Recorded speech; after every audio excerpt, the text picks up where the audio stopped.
Fight man in boxing, led the Flair Cops. Shout out to Goodfellas Sports TV. All right, man. Them PBC boys looking real iffy without Al Haymon, or when they go against Al Haymon word.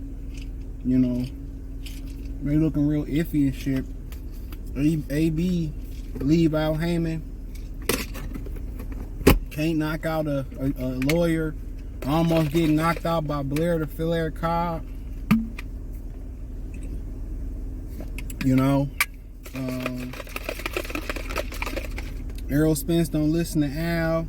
Terrence Crawford get this spanking that ass. You know, they cross the street. Loma come beat that ass.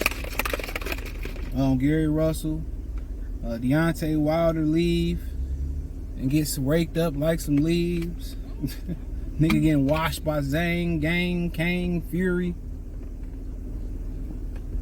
Probably would have got power washed by Ngannou. Nigga lost all his superpowers. Who else? You know, Canelo come over there, get Caleb Plant all the way together, get the Charco brother together. You know what I'm saying? They out here, Sean Porter, they never been stopped in his career. Fuck around, go to another block, get stopped. Love Sean Porter. My bud. It's a nasty work out here. They leave Al Haymon leadership, and they looking real iffy. This fat white girl got a fat ass on her, boy. If she get in shape, she get in shape, it's over with. For real. But man, knocked this workout out. I had to take Miles to the groomers. I gotta go pick him up right now, so I took her to the groomers. I was expecting to see a white groomer in here. It was a sister in there. So see what type of job she did. He ain't never had a black groomer. It's always usually white people. So, Miles love everybody. Until you violate one of the girls, or you step on his property, it's all good. You step on his territory, yeah. That nigga get where he feel you a threat. The boy get busy. But AB just proved Al Haymon is the all-knowing of the protecting of the PBC fighters, bro. And without Al Haymon leadership, or they go against the grain of Al Haymon, remember, he said fuck what Al Haymon was talking about. He fought Marcos Madonna, and it changed the trajectory of his life and his career. Even though I fuck with what he said he wouldn't change that. He would do it all over again. He said that's one of the best fights I ever been in. He said I would do it all over again. And I like people that stand on business and don't have no regrets. What you go through make you who you are. You know, real talk. So the decisions that you make, you gotta live with them, and that's why, you know, we gotta be logical and we gotta think about what we do, and we can't act out of emotion. You know, and he said, you know, you could tell he was like, you know, I'd do it all over again. And a lot of people think that's the fight that changed his career, you know. And, you know, he talked a lot of shit, and people get caught up in the shit that they talk. But you got to understand, boxers are not just boxers. A brand is also entertainment. So just who they are to sell a fight and talk, that's not always indicative about who they are as people. And I think people need to understand and separate the character from the man.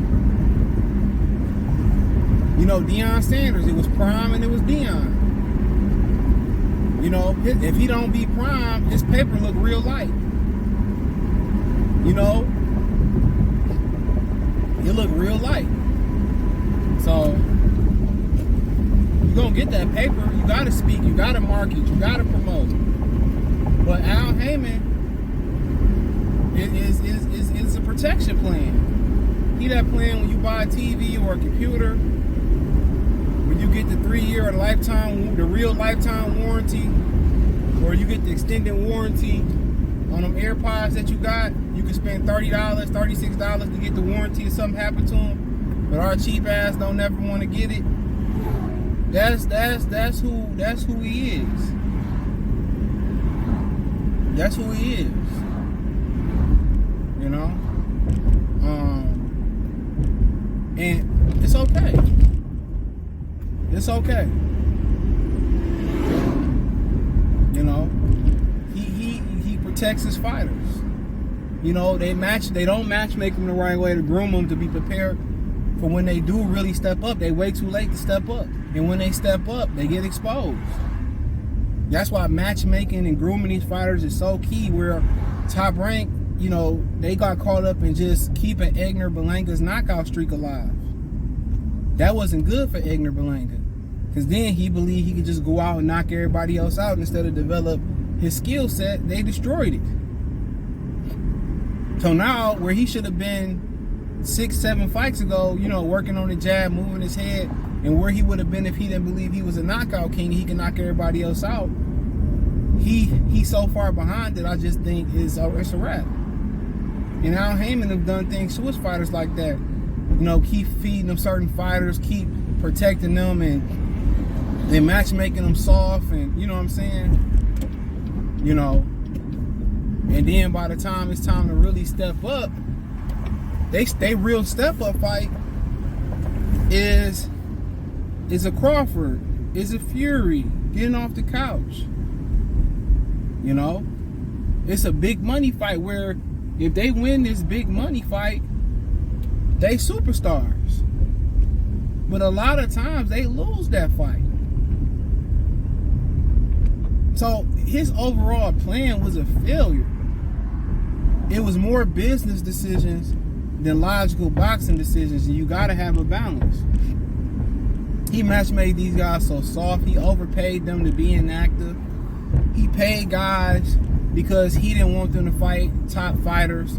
So he overpaid them for tune-ups. And then when it came to making top fights, the money wasn't too different. So why not keep tuning up or fight mid-level fights for big money, and then you guaranteeing me an extra $1 million plus back-end money? What if the pay-per-view don't do well? So I only made an extra $1 million fighting the fight of my life. But what they don't understand, when you fight high-profile fights, and even if you lose, as long as you're competitive, it raises your stock and it raises your name notoriety. They didn't put so much emphasis on losing. It's been guys' stock who lost who lost big fights. Their stock is risen, and they got better after that. I mean, Canelo was one of those guys. You know? So once you build a brand, a lot of times, it don't matter how many times you lose, a lot of people still want to help you win. And Al Haymon is really just hampered.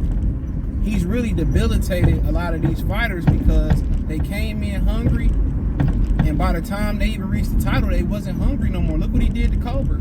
Paid him, you know, big money as a prospect. Where's the hunger there? For him, the hunger was never to be a world champion.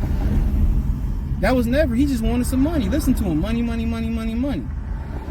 You hear Terrence Crawford, you know, when he beat Errol Spence, one of the first things he did after he thanked God was he said that I just wanted to be a world champion. That's it.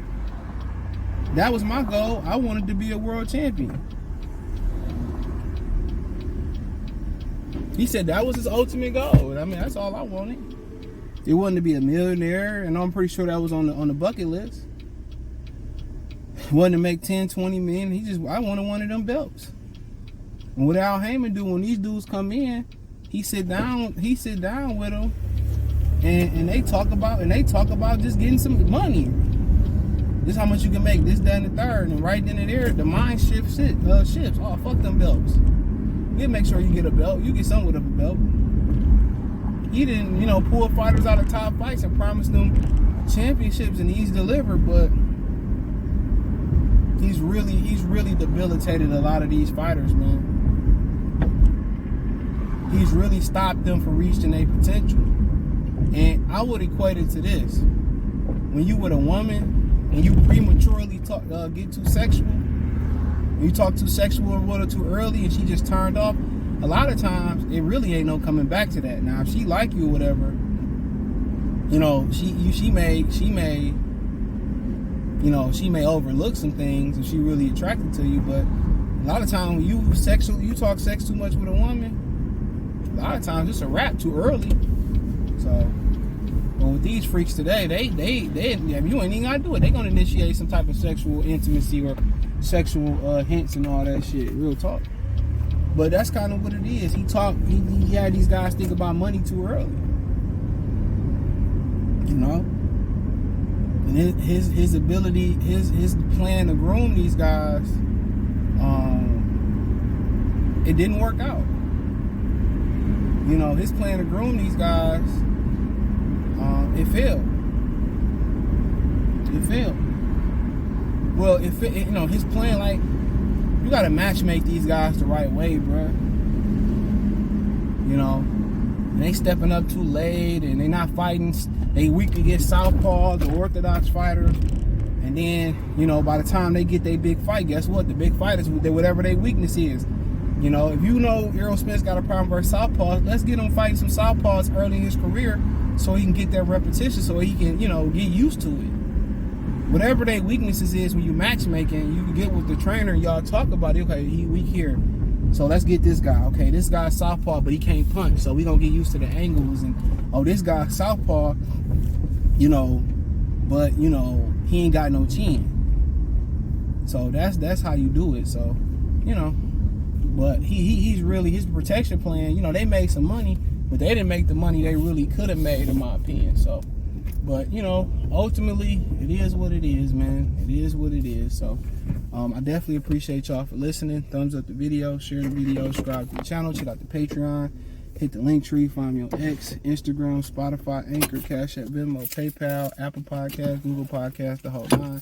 Appreciate the love and support. Peace.